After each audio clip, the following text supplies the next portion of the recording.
So today I'm going to be making some breakfast bars. We use them for snacks too, but they're gonna have oatmeal as their base. I'm also gonna use some chickpea flour and either cocoa or carob powder and some bananas. That's it, just 4 ingredients.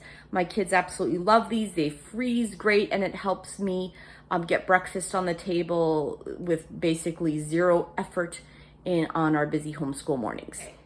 Ari, can you show us the ingredients we're gonna need?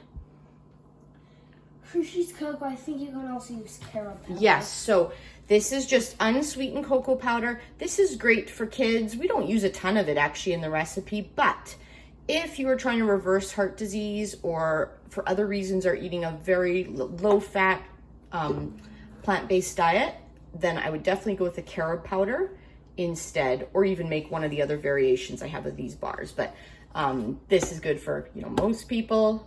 If you're trying to reverse heart disease, I would definitely use the carob powder. And I know some people watching this channel are trying to do that. Frozen bananas. Yes, frozen very ripe bananas that we're gonna thaw, or you can just use fresh, very ripe bananas. But we always keep these in the freezer. We're gonna use 8, roughly 8 for today's recipe. A little more, a little less, doesn't matter. It just affects the size of your recipe. It's a very forgiving recipe. Oats. We have rolled oats. You could use quick oats as well.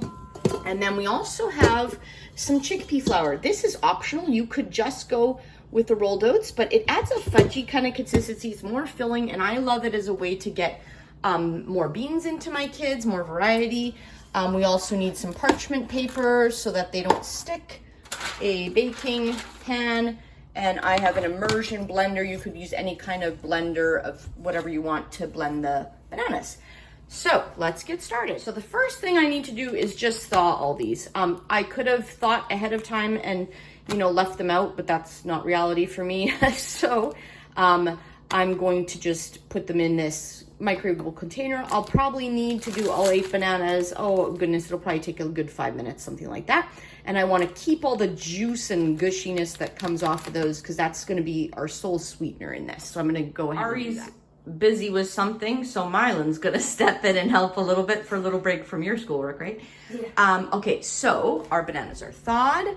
Why don't we start, sweetie, by measuring in a 1/4 cup of cocoa powder, or like I said, if you have heart disease that you're trying to reverse, definitely go ahead and use the carob powder. Hang on, let's put it right over. Do you remember how messy this stuff is? It like puffs everywhere, right? I can And just pretty close to a 1/4 cup. If I spilled it on a nightmare. Wait. Remember how we flatten it? Yeah, it's kind of difficult. Yeah, as best you can. Pretty close to 1/4 cup. That's probably fine. Okay.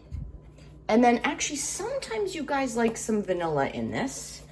Can't remember the last time we made it if we wanted to add vanilla. Well, let's leave it. Let's do vanilla. Yeah, you want to add some vanilla? Yeah. Okay, it's right over there. To make it better. Well, sometimes you like it. Sometimes I think you like just plain cocoa. So, okay, why don't you pour, let's do a tablespoon or so. So just 1 good glug of vanilla. But this is obviously I was totally about optional. to get out the Go ahead. measuring No, spoons. just 1 little glug. Just careful because it does come out fast. Glug. That's good. Yep. Okay, so we need to blend this. So we're just going to use our immersion blender and fully blend it. You'll notice I did it in this bowl instead of the Pyrex that I microwaved the bananas in. Technically, it could fit the batch in the Pyrex, but I use a big bowl whenever I can because it just makes stirring so much easier and less messy. So we pureed it. Mylan is going to start measuring in. We're going to do for this recipe, basically you need 4 cups around that of dried stuff. And we adjust it based on, the size of the bananas, but roughly 4 cups. So we sometimes just use 4 cups of rolled oats. And lately I've been kind of having that, 2 cups rolled oats and then sometimes some chickpea flour, 2 cups chickpea flour. And the boys kind of like that, and it's a good variety, a good change. 2 cups? Yes, 2 cups. So put that in. And then we're gonna do the chickpea flour. This as well is kind of messy. I buy this on Amazon.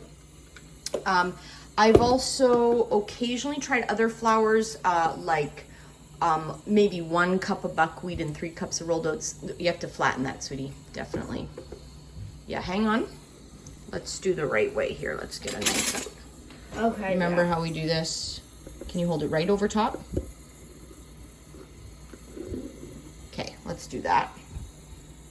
Yeah, so really the next cup, just really fill it up. Chickpea-ish. It does smell chickpea-ish, I know. Really fill that up, and then I will kind of scrape it into place. And we'll just try and sort of fill that. It is kind of a tricky container for this. So I probably should have used half-cup measures instead. Okay, so we're gonna mix this up. We'll see what it looks like and if we need to add any more dry stuff after that. So when we do this with rolled oats, it's like a different consistency. It kind of turns, well, it's almost like more gummy with the chickpea flour, whereas it's just kind of a loose, you know, I mean, basically just rolled oats mixed with fruit when it's not that. So it won't look so doughy kind of. This looks more doughy and I have to work on spreading it more, but I think that's about good. I could probably add a little more rolled oats, but I think I'm actually gonna leave it so these stay nice and moist and not overdo the dry stuff. All right, so I'm gonna go put it in my parchment-lined baking tray. Okay, so I'm just gonna take this. I know there's fancy things you can do with this, like crinkle it up or wet it to make it form the fit into the pan better. I don't bother with that. I just center it well, and then I plop the dough right in the middle as best I can in a big lump.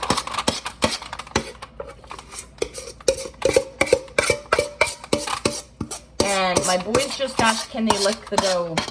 And then my youngest remembered, no, because it has chickpeas in it. So because they're not cooked, at least I don't think they are, pretty sure they're not, I wouldn't want them to eat this dough raw. Usually they clean out the bowl. So what I do then is, obviously this has no leavening agent whatsoever. It doesn't have a fat added to it. Sometimes I do throw in flaxseed, by the way, but I didn't this time. You can help smooth it out. So we have to, as best we can, level it, push it into the corners, because however you do it, that's what it's gonna look like when it comes out of the oven. We're trying to make bars. Okay. But couldn't you also put it in a big lump like that? Flour on yours. Yeah, I know, because I was sniffing it. Oh, that's funny. I was actually wondering. Yeah. Look, couldn't you keep it in a big lump? And And sometimes I make kind of breads out of chickpea flour. You could, but I don't know. I think it turns out best when we do bars. Okay, so we'll show you this when it's all perfectly, well, perfectly, as flat as we can make it. And then, Miley, why don't you go preheat the oven to 375 is what we're gonna bake this at. Oh, as usual. So my oven is preheated. I'm gonna bake these for about 45 minutes. We'll start with that and see how they're looking. Okay, so this is actually 45 minutes. They turned out really well. Because of the chickpea flour, they kind of crack just a little bit on the top. And you can see they peel really easily. Ooh, they're still hot. They peel really easily away from the parchment. So I'm actually gonna lift this out, put it on a cooling rack to cool, and I'll show you when they're ready to be cut and put into bags. So they're pretty close to cooled. So I'm just gonna cut them. I usually cut them into 8s. So 1, 2, 3, and then straight across the middle. And I don't know if you can tell, but I have some somewhat eager taste testers. Can we each have a square? No, you can each have half a square because I need to save the rest for breakfast. Can we each have And you still have to finish your vegetable first today, right? yeah. Yeah. Oh, well. Is it so bad? It's cauliflower Alfredo. That's how they're getting their breakfast today, or their vegetables in today.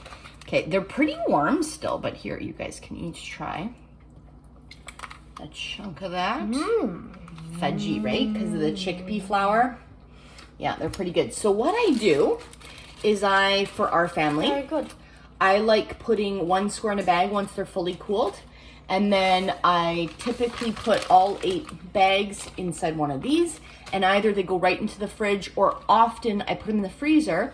I have multiple batches, different flavors of this, different variations of it in the freezer, and then I just pull them out. These are our breakfast almost always for homeschool mornings. Also, we use them for travel and for snacks and things like that, but it's one of the ways I keep this sustainable. If you found this helpful, please consider liking and subscribing. Leave a comment below if you make a similar recipe. I think there's a lot of variations of these sorts of banana sweetened breakfast bars. So enjoy.